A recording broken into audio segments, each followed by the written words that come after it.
नमस्कार दोस्तों, मेरा नाम सीरत है और मैं आपको कहानी गलतफहमी का 10वां भाग सुनाऊंगी, जिसका नाम है गुजारा भत्ता और जिसके लेखक हैं रोहित वर्मा रिंपू। लेकिन अगर आपने कहानी के पहले के भागों को नहीं सुना, तो मेरी सलाह है कि पहले आप कहानी के पहले के भागों को सुनें, ताकि आपको कहानी के बारे में पता चल सके। कहानी के पहले के सभी भागों का लिंक वीडियो के डिस्क्रिप्शन में दे रखा है। अब ज्यादा देर ना करते हुए कहानी के 10वें भाग को शुरू करते हैं।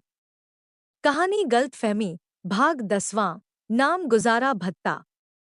मौसी जी, मैं अपने घर जाना चाहती हूँ। अब मैं यह लड़ाई और नहीं लड़ना चाहती। क्यों? क्या हुआ मेरी बच्ची? नहीं मौसी जी, अब मुझमें और लड़ाई लड़ने की हिम्मत नहीं है। बेटी, हिम्मत तो तुम्हें दिखानी पड़ेगी, वरना तुम यह लड़ाई बीच में ही हार जाओगी। तुम्हें शायद पता नहीं है, अब हमारी लड़ाई उस मुकाम पर आ चुकी है कि जहां पीछे हटना नामुमकिन है। अगर तुम इस समय इस लड़ाई से पीछे हट गई और माफी मांग कर अपने शिवा के पास वापस चली गई, तो तुम्हें सारी जिंदगी अपने पति और उसके परिवार का गुलाम बनकर रहना होगा। तुम्हें सारी जिंदगी लोगों के ताने सुनने पड़ेंगे। तुम अपना आत्मसम्मान बिल्कुल खो दोगी। तुम्हारी कोई इज्जत नहीं करेगा। लेकिन इसके उलट जब तुम अपनी शर्तों पर रहकर इस लड़ाई को जीत जाएगी, तो तुम समाज में अपनी इज्जत बरकरार रख पाओगी। तुम एक गुलाम की तरह नहीं, बल्कि एक रानी की तरह अपने घर में, अपने खुद के घर में रह पाओगी। मौसी जी, आपकी कही बात बिल्कुल सही है, लेकिन समस्या यह है कि मेरा यहाँ रहना भी मुश्किल हो रहा है। क्यों?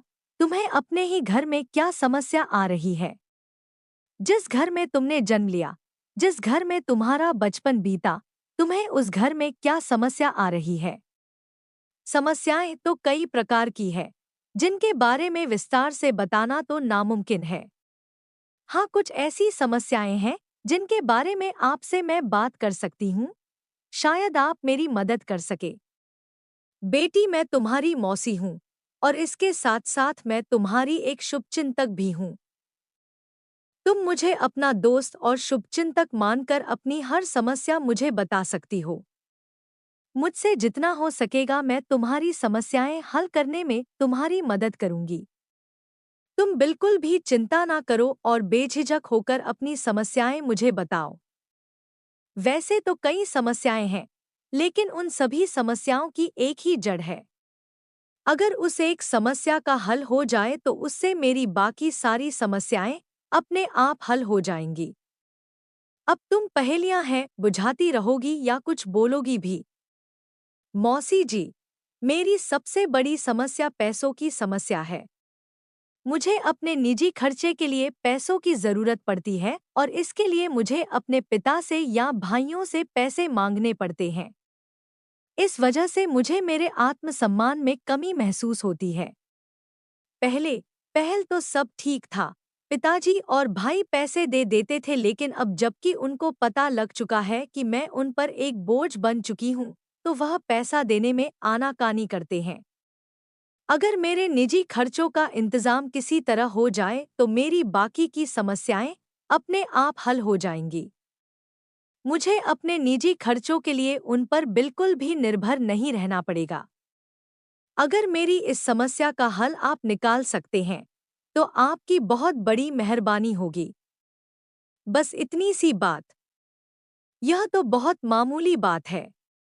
इसके लिए तुम्हें इतनी चिंता करने की जरूरत बिल्कुल भी नहीं है। मैंने तो सोचा कि पता नहीं वह कौन सी समस्या होगी जिसके बारे में तो मैं इतना चिंता कर रही हो। तुम अपने पति का घर छोड़कर अपने मायके में आई हो, लेकिन यह बात मत भूलो कि तुम अभी तक शादीशुदा हो और अपने पति से झगड़ा करके अपने मायके में रहने आई हो। एक शादीशुदा औरत जब लड़ाई झगड़ा करके अपने मायके में रहने लगती है और तलाक लेने का फैसला कर लेती है, तो वह कानूनी रूप से अपने पति से गुजारा भत्ता की मांग कर सकती है। गुजारा भत्ता, यह क्या होता है? यह तुम्हें समझ नहीं आएगा, क्योंकि यह बहुत ही पेचीदा बातें होती हैं। तुम बस इतना समझ लो कि गुजारा भत्ता एक प्रकार की तनख्वाह होती है जो कि एक औरत को उसका पति उसके निजी खर्च और गुजर बसर करने के लिए अदा करता है। कितना? मेरे कहने का मतलब है कि गुजारा भत्ता में कितना पैसा मिलता है यह तुम पर निर्भर है कि तुम अपने पति से कितने पैसों की मांग करती हो। मौसी जी, यह तो बहुत बढ़िया बात बताई आपने। इसके बारे में आपने मुझे पहले क्यों नहीं बताया? अगर आपने यह बात पहले बता दी होती तो मेरी सारी समस्याएं हल हो जाती। अब यह बताओ कि इसके लिए करना क्या होगा। इसके लिए तो मैं किसी वकील के पास जाना होगा और वकील के जरिए तुम्हें अपने पति के खिलाफ तलाक की अर्जी दाखिल करनी होगी। उसके साथ ही गुजारा भत्ता की मांग के लिए भी अर्जी देनी होगी। जब तक कि तुम्हें तलाक नहीं मिलता उस समय के दौरान तुम्हें तुम्हारा पति तुम्हारे रहने सहने के लिए गुजारा भत्ता देगा। ठीक है, मैं इसके लिए पिताजी से बात कर लेती हूँ। पिता से क्या बात करनी है, रहने दो। अगर तुम उनसे कोई बात करोगी तो वह तलाक के लिए जरूर मना करेंगे और वह तुम्हें यह भी कहेंगे कि तुम अपने पति से माफी मांग लो, अपने घर चले जाओ वगैरह वगैरह। वह तुम्हारा तलाक कभी नहीं होने देंगे। तुम उनकी बात रहने दो, तुम मेरे साथ चलो, मैं तुम्हें खुद वकील से मिलवा देती हूँ। यह जिंदगी तुम्हारी है और इसका फैसला भी तुम्हें ही करना है।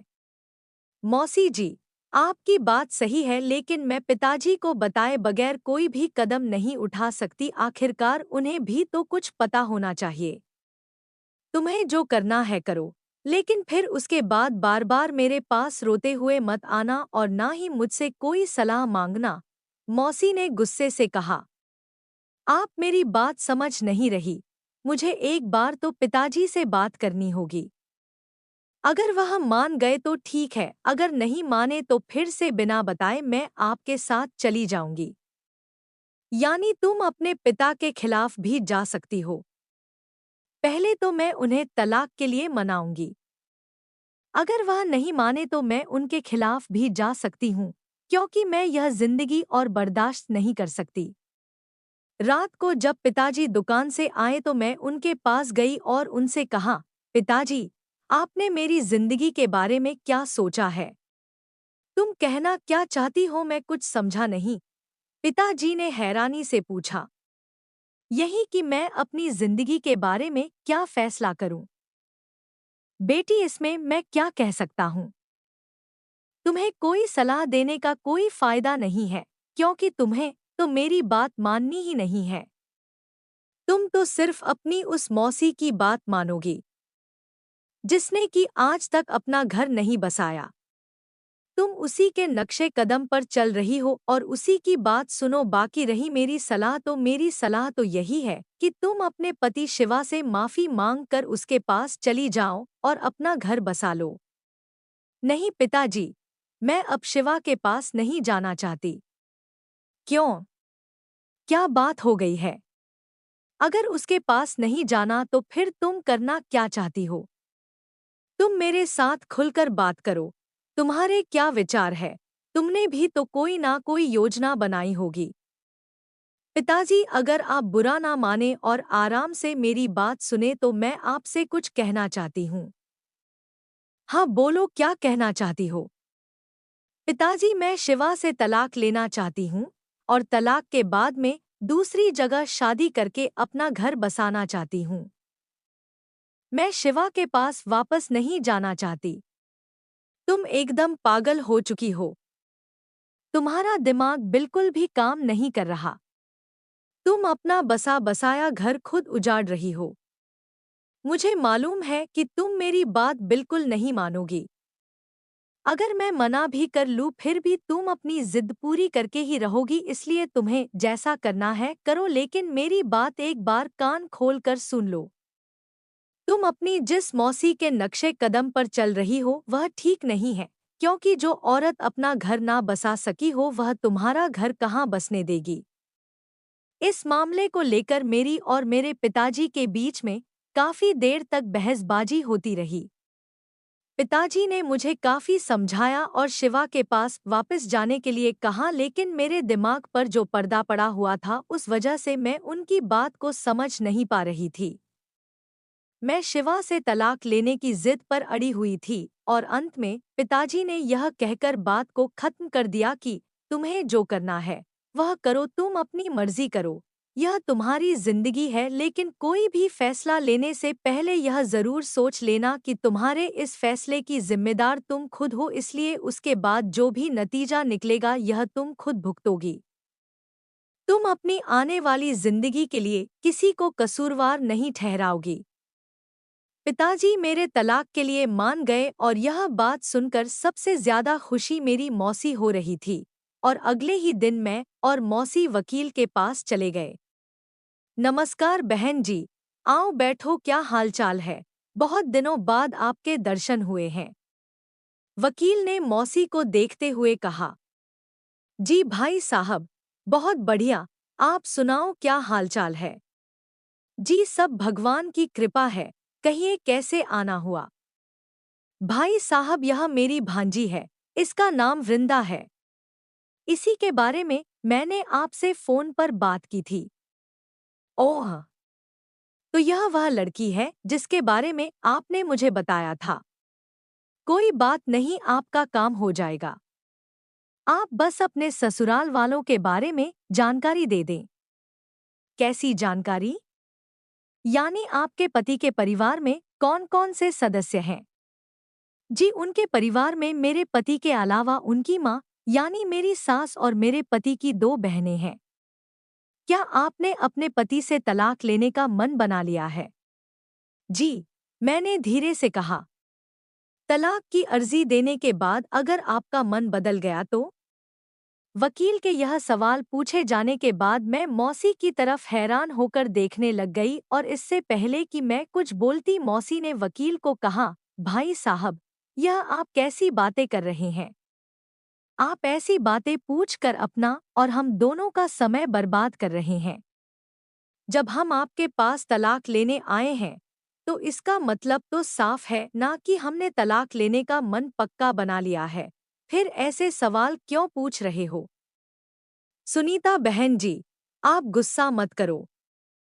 हमें ऐसे सवाल पूछने पड़ते हैं क्योंकि मान लो हम तलाक की अर्जी दाखिल कर दें और उस पर मेहनत करना शुरू कर दें, उसके बाद इनका मन बदल जाए और अपने पति से माफी मांगकर उसके घर चली जाए, तो फिर हमारी मेहनत पर तो पानी फिर गया ना। इसलिए हम काम शुरू करने से पहले ही सामने वाले से पूछ लेते हैं कि कहीं यह अपने उठाए कदम से पीछे तो नहीं हटेगा। भाई साहब, आप इस बात की चिंता बिल्कुल मत करें।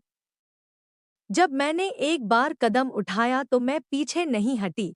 तो यह मेरी भांजी है, इसने भी अपना मन पक्का बना लिया है। यह भी अब अपना कदम पीछे नहीं रखेगी। आप बेफिक्र रहें और तलाक की कार्रवाई शुरू कर दें। ठीक है, जैसी आपकी इच्छा। सबसे पहले तो हम इस लड़की की तरफ से इसके पति और उसके परिवार के बाकी सदस्यों पर धारा 498 ए के तहत निकटतम पुलिस थाने केस दर्ज करवाएंगे। धारा 498 ए यह क्या है? मैंने हैरानी से पूछा। यह कानून की धारा है। इसका मतलब है कि आपके पति और उसके परिवार के सदस्यों ने आपसे दहेज की मांग की है और दहेज न देने की सूरत में उन सभी ने मिलकर आपसे मारपीट की है। लेकिन उन्होंने तो ऐसा बिल्कुल नहीं किया। यह आप जानते हैं और मैं जानता हूँ। यहाँ तक कि न्यायाधीश भी जानता है कि आपके द्वारा लगाया गया यह इल्जाम बिल्कुल गलत है, लेकिन कानून तो अंधा होता है और इस अंधेपन का फायदा हम जैसे लोगों को उठाना आता है। आपके पति और उसके परिवार वालों पर धारा 498 ए लगाने के बाद ही हम तलाक की अर्जी दाखिल कर सकते हैं। उसके बाद ही आपको जल्द से जल्द तलाक मिल सकता है, नहीं तो आपका केस और भी लंबा चल जाएगा। अगर आपको जल्दी से तलाक चाहिए तो आपको मेरे बताए रास्ते पर चुपचाप बिना सवाल किए चलना होगा। लेकिन लेकिन क्या? क्या कोई और रास्ता नहीं है? मेरे कहने का मतलब है कि हम अगर उन पर ऐसी कोई धारा ना लगाएं जिससे कि उन्हें कोई सजा हो, यानी आप अपने ससुराल वालों को कोई भी तकलीफ नहीं देना चाहती, आप बिना तकलीफ के ही तलाक लेना चाहती हैं। हाँ, बिल्कुल ऐसा ही। यानी अगर आपके शब्दों में कहा जाए तो आप सिर्फ एक अर्जी दाखिल करना चाहती हैं और उस अर्जी के आधार पर आप तलाक लेना चाहती हैं। हाँ, अगर ऐसा है तो आप चुपचाप अपने घर चले जाइए। आपको कोई तलाक नहीं मिल सकता। मैं तो क्या, कोई भी वकील आपको तलाक नहीं दिलवा सकता। यह आप कैसी बातें कर रहे हैं? मेरी बात गौर से सुने। तलाक लेना कोई गैस सिलेंडर लेने के समान नहीं है कि हमने अर्जी दाखिल की और दफ्तर में जाकर गैस सिलेंडर ले लिया। तलाक लेने के लिए दोनों पक्षों का राजी होना आवश्यक है। एक तरफा तलाक कभी नहीं मिलता।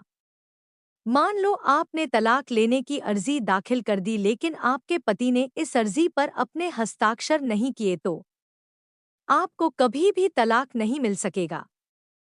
आपका केस ऐसे ही कई सालों तक लटक जाएगा, जैसे कि आपकी मौसी के साथ हुआ है। आपकी मौसी का केस भी कुछ इसी प्रकार का है। उसने तो अपनी तरफ से तलाक पर अपने हस्ताक्षर कर दिए लेकिन इसका पति हस्ताक्षर करने से मना कर रहा है। अगर तुम्हारी मौसी ने भी मेरी बात पहले मान ली होती तो आज इसने तलाक लेकर अपना जीवन आसानी से गुजर रही होती। मैंने तुम्हारी मौसी को भी अपने ससुराल वालों पर धारा 498 ए के तहत केस दर्ज करवाने के लिए कहा था लेकिन यह नहीं मानी थी। यह भी तुम्हारी तरह बिना किसी लड़ाई झगड़े के तलाक लेना चाहती थी। अब इसका नतीजा तुम्हारे सामने है। आखिर यह धारा 498 ए है क्या? भारतीय दंड संहिता कानून में दहेज के लिए की जाने वाली महिलाओं पर हिंसा को धारा 498 ए में आपराधिक कृत्य माना गया है। साथ इस अपराध के लिए यही पर सजा के बारे में भी दिया गया है। यह धारा आम बोलचाल की भाषा में दहेज के लिए प्रताड़ना के नाम से लोकप्रिय है। धारा 498 ए को भारतीय दंड संहिता कानून में वर्ष 1983 में विवाहित स्त्रियों पर पति या उसके रिश्तेदारों द्वारा क्रूरता करने तथा डराने या धमकाने से राहत प्रदान करने लिए लाया गया था। किसी स्त्री के पति या पति के रिश्तेदार द्वारा उसके प्रति क्रूरता करने पर यह वाली धारा लगाई जाती है। साथ ही दोषी पाए जाने पर पति या उसके रिश्तेदारों को अधिकतम 3 साल की सजा व उचित जुर्माना का प्रावधान भी है। क्या ऐसा करना जरूरी है? मेरे कहने का मतलब है कि क्या 498 ए के तहत केस दर्ज करवाने के अलावा कुछ और नहीं हो सकता? ऐसा करना बहुत जरूरी है। मैं आपको खुलकर समझाता हूँ। जब हम आपके पति और उसके परिवार वालों पर धारा 498 ए के तहत केस दर्ज करवाएंगे तो पुलिस तुम्हारे पति और उसके परिवार वालों को घर से उठाकर जेल में बंद कर देगी और फिर उसके साथ ही हम तलाक का केस दर्ज कर देंगे। जेल जाने के डर से वह तुरंत से तुम्हें तलाक देने के लिए राजी हो जाएगा, जिससे तुम्हारा काम आसान हो जाएगा। क्योंकि यह बात तो तुम बिल्कुल भूल ही जाओ कि तुम्हारा पति तुम्हें आसानी से तलाक दे देगा। वह तुम्हें तलाक बिल्कुल नहीं देगा। इसके लिए वह कई सालों तक तुम्हारे कोर्ट में चक्कर लगवाएगा। इससे पहले कि मैं कुछ बोलती बुआ जी मुझे समझाने लग गई, बेटी वकील साहब जो कह रहे हैं उस बात पर ध्यान दो। यह बिल्कुल सही कह रहे हैं, क्योंकि जो गलती मैंने की है मैं तुम्हें वह गलती कभी नहीं करने दूंगी। मैंने भी तुम्हारी तरह अपने पति और उसके परिवार पर कोई केस नहीं किया था और सीधे अदालत में तलाक की अर्जी दाखिल कर दी थी, लेकिन मेरे पति ने मुझे तलाक के लिए लटका कर रखा और आज तक मैं वह केस लड़ रही हूँ। ठीक है, जैसा आप सही समझो। अब मैंने अपनी डोर आपके हाथों में दे दी है। आप जैसा कहोगे मैं वैसा ही करूँगी। इसके बाद में मैं अपनी मौसी के साथ घर की ओर चल पड़े। क्या हुआ बेटी, तुम चुप क्यों हो? कुछ नहीं मौसी, बस वैसे ही। मेरी बात ध्यान से सुन और इससे अपने दिमाग में अच्छी तरह से बैठा लेना। अब तुम जो कदम उठाने जा रही हो तुम्हें इससे पीछे नहीं हटना है, क्योंकि तुमने तलाक की अर्जी दी है और तलाक की अर्जी देने का मतलब यह है कि हमने अब उनसे अपना नाता तोड़ लिया है, जिसका सीधा सीधा मतलब यह हुआ कि अब तुम्हारे पति और उसके परिवार वालों के साथ तुम्हारा कोई भी संबंध नहीं है। इसलिए तुम्हें उनसे किसी प्रकार की सहानुभूति नहीं होनी चाहिए। जब तुम अपने पति और उसके परिवार वालों पर धारा 498 ए के तहत पुलिस थाने में केस दर्ज करवाओगी तो वह तुम्हारे पति और उसके परिवार वालों को गिरफ्तार करके जेल में बंद कर देंगे। जाहिर सी बात है, जेल की जिंदगी ज्यादा अच्छी नहीं होती। इसके बारे में तुम्हें समझाना की जरूरत नहीं है। अब यह ना हो कि जब तुम उनको जेल में बंद देखो तो उन पर दया करने लग जाओ या फिर सहानुभूति दिखाते हुए उनको जेल से बाहर निकालने की गुहार लगाने लग जाओ। ऐसे में हमारा केस कमजोर पड़ सकता है। ज्यादा बातें ना करते हुए मैं तुम्हें साफ और स्पष्ट शब्दों में यह समझा देती हूँ कि तुम्हारा अब अपने पति और उसके परिवार वालों के साथ कोई भी संबंध नहीं रहा है, और अगर तुम्हारे दिल के किसी कोने में अपने पति या उनके परिवार वालों के प्रति कोई जगह है तो वहां से उन्हें बाहर निकाल दो, यानी अब तुम्हारा उनके साथ कोई भी रिश्ता नहीं है। तुम मेरी इस बात को चेतावनी समझ सकती हो। ठीक है, जैसा आप कहें। और हाँ, उस वकील को कल फीस भी देनी है। फीस? मैंने चौंकते हुए कहा। हाँ, फीस? क्या हुआ? फीस का नाम सुनकर तुम इतना चौंक क्यों गई? वकील को फीस नहीं देनी होती क्या? तुम तो ऐसे क्यों कर रही हो जैसे तुम्हें कुछ पता ही नहीं। नहीं, वो बात नहीं। खैर, कितनी फीस है यह तो कल वकील ही बताएगा। तुम ऐसा करना, अपने साथ 10,000 रुपया ले आना। बाकी जो कम ज्यादा होगा मैं देख लूंगी। 10,000? इतने रुपए तो मेरे पास नहीं है। यह तुम क्या कह रही हो? बेटी, पैसों का इंतजाम तो तुम्हें करना ही होगा। पैसों के बिना आजकल क्या होता है। लेकिन मौसी, आपको को तो मेरी हालत के बारे में पता ही है। मैं तुम्हारी हालत समझ सकती हूँ, लेकिन वह वकील तुम्हारी हालत को नहीं समझेगा। उसे तो अपनी फीस हर हाल में चाहिए। अभी यूं अचानक से तो पैसों का इंतजाम कर पाना मुश्किल है। कोई बात नहीं, तुम चिंता मत करो, मेरे पास एक तरीका और है। मैं वकील को बोल दूंगी कि तुम अपनी कार्यवाही शुरू करो। जब तुम्हें तुम्हारे ससुराल से पैसे और गुजारा भत्ता मिल जाएगा, तब हम उसको पैसे दे देंगे। हाँ, थोड़े ज्यादा पैसे जरूर लगेंगे, लेकिन इसके अलावा हमारे पास कोई और रास्ता नहीं है। ज्यादा पैसे मतलब मैं कुछ समझी नहीं। कितने पैसे लगेंगे? तुम यह सब व्यर्थ की बातों की चिंता मत करो। यह मैं संभाल लूंगी और तुम्हारे पैसे भी ज्यादा नहीं लगने दूंगी। इसके बाद हम घर वापस आ गए। घर आकर मैंने माँ और पिताजी को सब बात बता दी। माँ तो कुछ नहीं बोली, लेकिन पिताजी मेरे इस फैसले के सख्त खिलाफ थे। वह मेरा तलाक नहीं होने देना चाहते थे।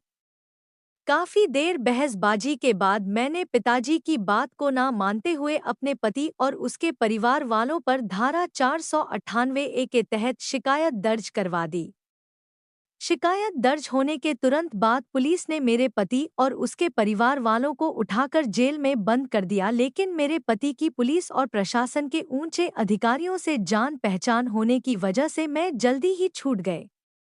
यह मेरी पहली हार थी, जिसको मैंने तो इतना महसूस नहीं किया, लेकिन सुनीता मौसी मेरी इस हार से बौखलासी हुई थी। उन्होंने मेरे सामने वकील को फोन किया और कहा, यह लोग जेल से बाहर कैसे आ सकते हैं? यह नामुमकिन है। धारा 498 ए के तहत केस दर्ज करने के बावजूद यह लोग जेल से रिहा कैसे हो सकते हैं? बहन जी, आपका गुस्सा करना जायज है, लेकिन अब कानून में काफी बदलाव हो चुके हैं। अब धारा 498 ए का कोई भी दुरुपयोग नहीं कर सकता। इसके लिए शिकायतकर्ता को यह साबित करना होगा कि उसके द्वारा लगाए गए इल्जाम सच है। जब पुलिस अधिकारी ने उनसे सख्ती से पूछताछ की तो यह मान गई कि यह सारे इल्जाम झूठे हैं। क्या सच में वृंदा ने ऐसा कहा? हाँ, बिल्कुल वृंदा ने ऐसा ही कहा। वरना आपको तो पता ही है कि धारा 498 ए के तहत केस दर्ज होने के बाद आज तक कोई बच पाया है। ठीक है, मैं वृंदा से बात करती हूँ। मौसी ने फोन बंद किया और तुरंत मेरी ओर देखा और गुस्से में मुझसे कहा, वृंदा तुम रहने दो, तुमसे यह नहीं हो पाएगा। तुम अपने पति से माफी मांगो और अपना बाकी का जीवन उसकी गुलामी करके व्यतीत करो। मैं वकील को कह देती हूँ कि इसके द्वारा दी गई तलाक की अर्जी को तुरंत से खारिज करवा दें। मुझे माफ कर दे मौसी जी। मैं बहक गई थी। इसमें मेरा कोई दोष नहीं है। जब पुलिस अधिकारी ने मुझे और शिवा को आमने सामने बैठाकर मेरे लगाए इल्जामों के बारे में पूछताछ की तो मुझसे यह इल्जाम स्वीकार ना हो पाए। मौसी ने मेरी ओर गुस्से से देखा और मुझसे कहा, यह तो तुमने बहुत अच्छा किया। अब अगर यह सब कर ही लिया है तो शिवा के पैरों में गिरकर माफी भी मांग लो और चली जाओ उसके साथ। शर्म आनी चाहिए तुम्हें। मैं तुम्हारे लिए कितनी मेहनत कर रही हूँ और तुम देखो क्या गुल खिला रही हो। उस दिन सुनीता मौसी मुझसे बहुत नाराज हुई। वह पहली बार मुझसे नाराज हुई थी। कसूर भी मेरा था क्योंकि मैं उनके कहने पर नहीं चली, लेकिन मैं भी मजबूर थी। जब शिवा और उसके परिवार वालों को पुलिस पकड़ कर ले गई और पुलिस अधिकारी के सामने हम दोनों को पेश किया तो मैं उस पर झूठा इल्जाम ना लगा पाई। शायद उसका प्यार मेरे दिल में कहीं ना कहीं छुपा बैठा था जो मुझसे ऐसा करने से मना कर रहा था। जब किसी का बुरा वक्त आता है तो सबसे पहले भगवान उसके दिमाग पर पर्दा डाल देता है।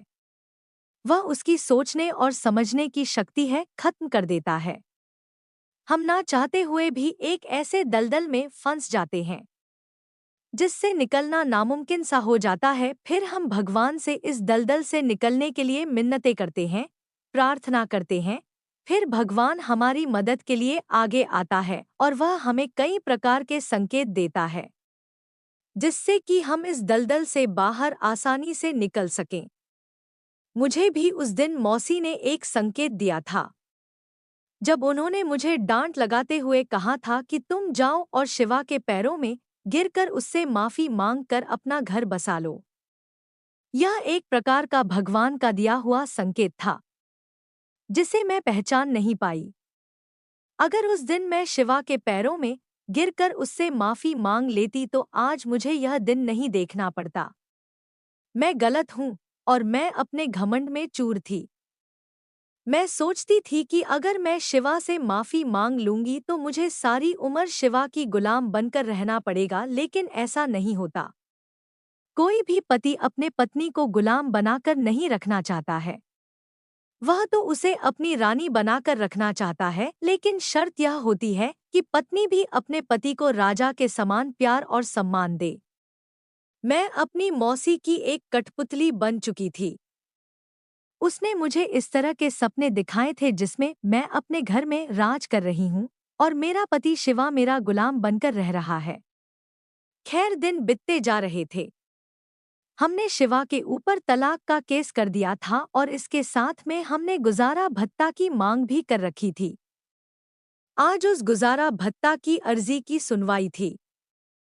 मुझे और शिवा को न्यायाधीश के सामने पेश होना था। मैं मन ही मन बहुत खुश थी क्योंकि मुझे अपने जीवन यापन के लिए और अपने निजी खर्च के लिए गुजारा भत्ता मिलने वाला था, जो कि मेरी मौसी के अनुसार एक पक्की तनख्वाह लगने के बराबर था।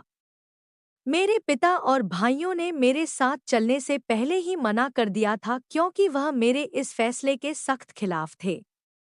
मेरी माँ मेरी मौसी का साथ दे रही थी, जिस वजह से मेरा मायके का घर अब दो भागों में बांट चुका था, जिसका एक भाग मेरे तलाक के पक्ष में था और दूसरा इसके बिल्कुल खिलाफ था।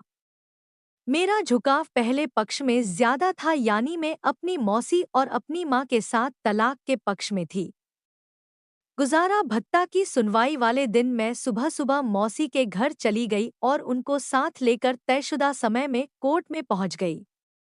मुझे कोर्ट कचहरी का बिल्कुल भी तजुर्बा नहीं था, लेकिन सुनीता मौसी इस मामले में काफी तजुर्बेकार थी।